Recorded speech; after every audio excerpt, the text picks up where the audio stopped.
Welcome to the Preach to Me live financial news channel. Today we're coming to you live here with bringing you the latest news on a Saturday night, July 6, 2024 from the States here. Thank you for joining me for this live financial news stream here briefly here today. Hope you've had a great 4th of July weekend with family, friends, and cohorts. And we're going to get into the latest news, ladies and gentlemen, live here on this July the 4th holiday. So I know many people have been enjoying a great July the 4th holiday with friends, family, cohorts, co-workers, and chums. Hopefully you've gotten rest as well on this extended weekend. Just want to bring you briefly some news live here. MarketWatch.com denotes that U.S. economy and jobs market are showing cracks.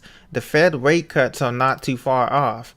Unemployment rate has risen to 2.5-year high. Now, the good news is that jobs are still being created, at least on the average of 180 to 200,000 jobs are being created every month. That is the good news for the U.S. economy. The bad news is that the media outlets and other places are spending this to try to bring some psychological pressure to bring the rate cuts on. And so the article here at MarketWatch is stating that Fed rate cuts are not too far off. And these rate cuts, they're putting the pressure, the summer heat on the Federal Reserve to cut the rates because it's obviously that the job report, the job numbers are starting to stagnate at around 200,000 jobs a month being created. Now, you notice they say there's 206,000 jobs being created in June, but they never tell you how many of those jobs were actually filled by a working individual, either a college graduate or a person going into a second career or a retiree or a part-time student worker. They never tell you how many jobs were filled. They just tell you that 206,000 jobs were created, quote unquote. So that's something to keep in mind, that yes, the economy is doing well, but they never tell you how many jobs are actually being filled in these job reports that came out last Friday and other jobs that came out last a couple of weeks from now. So one of the most accurate indicators of recession indicators is close to sounding the alarm as unemployment continues to rise. So while we continue to have over creating every 200,000 jobs every month since January, that's good news. The bad news is that continuing claims of unemployment rise, not the initial jobless claims. We have continuing claims on the rise. So initial jobless claims may be going down, which is good news, but continuing those people staying on unemployment longer, those who report to the Bureau of Labor Statistics and unemployment offices, are continuing to stay on the rolls longer.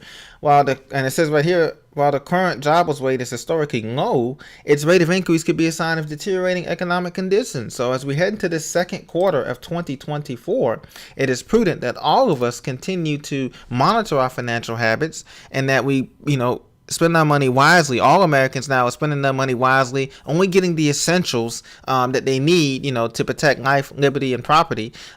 Food, water, security. Making our mentally preps, getting our spiritual preps in order.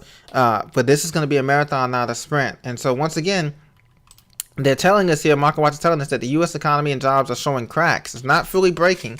Nobody's saying there's going to be a depression tomorrow, or a recession tomorrow. However, they're telling us that they create 206,000 jobs, but how many of those positions are actually filled, ladies and gentlemen? That's the thing we have to look at. Yes, you're creating jobs, but how many are actually being filled by a college graduate, a retiree, a part-time student worker, a second career person changing jobs, getting extra additional certifications, or a foreign worker who's coming over on a visa? Are these jobs being actually filled, or are they just being created? That's two questions to ask yourself as you look at the media span of this thing, because everybody wants the Fed to cut the rates. They're saying it's not too far off, but it could be far off if inflation continues to be high, and if these employment numbers are as strong as they say they are. There will be no need to cut these rates. Now, and once again, like I said, unemployment is rising, and so you never want the combination of unemployment rising and wages stagnating, because that means that it's going to take more people in a household working to be able to sustain these prices, housing prices, car prices, food prices. It's going to take more people working to be able to sustain your current standard of living. So as we continue on, just looking at the news live here with you guys, so S&P 500 scores record high as jobs data point to cooling but not a collapsing economy.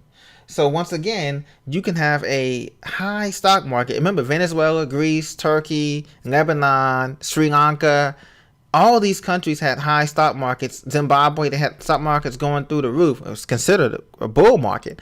Unfortunately, the economy on Main Street was collapsing, and so it's not all uncommon to have a high stock market rally, because the people up top, the top 1%, they're going to get their money out. They're going to get everything set before they let everybody else fight for scraps of 99%. So you can have record high jobs data, on S&P 500, the NASDAQ, the Russell 2000, they can all be increasing significantly, but only top 1% of people are enjoying those profits at the top, because they own the majority of shares, rather than a lot of Americans who don't own the majority of shares in a lot of the big companies, specifically the Magnificent Seven companies that everybody always raves about, and they're doing absolutely excellent. They're doing an excellent job. Don't get me wrong. As far as job creation and record profits and all that, but the stock market is made up of all these other companies that may not be doing so well and are struggling to meet ends meet. So we'll see how long this rally extends. The guy, Andrew Simberlin, says that he's senior performance manager at Morgan Stanley. He says the economy is cooling but not collapsing. I think that's a good summary. The market is not pricing in anything more than a slowdown. But if we do get a slowdown and that goes into a recession, then things will be different. So as you can see now, U.S. new home sales plunged unexpectedly last month, according to CNN Business here, report that came out a month ago, almost a couple of weeks ago.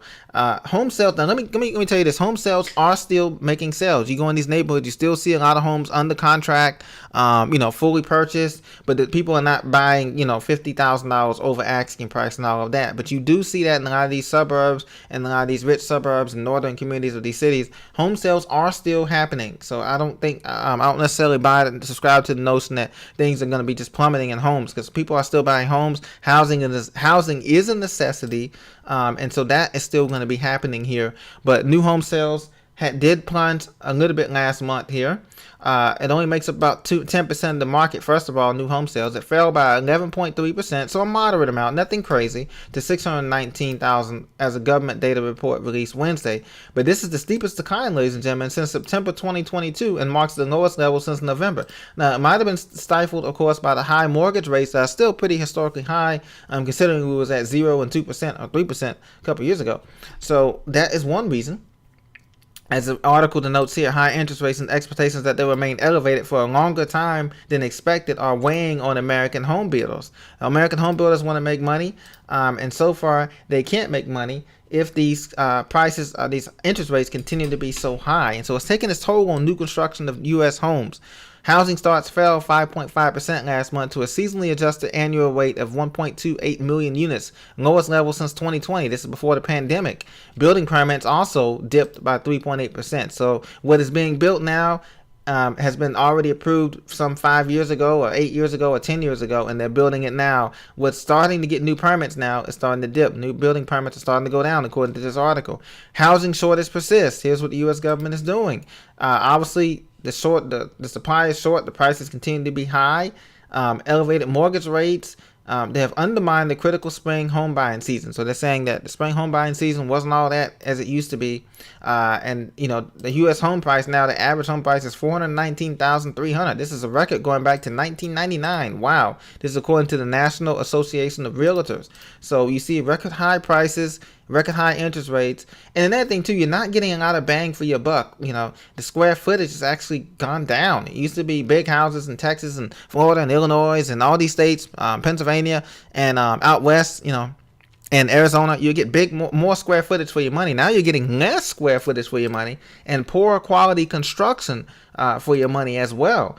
And so you're getting poor quality construction, you're paying more, and you're getting a longer term on your mortgage, and you're getting high mortgage rates. And this is continuing, and this is where the housing bubble is going to be one of the longest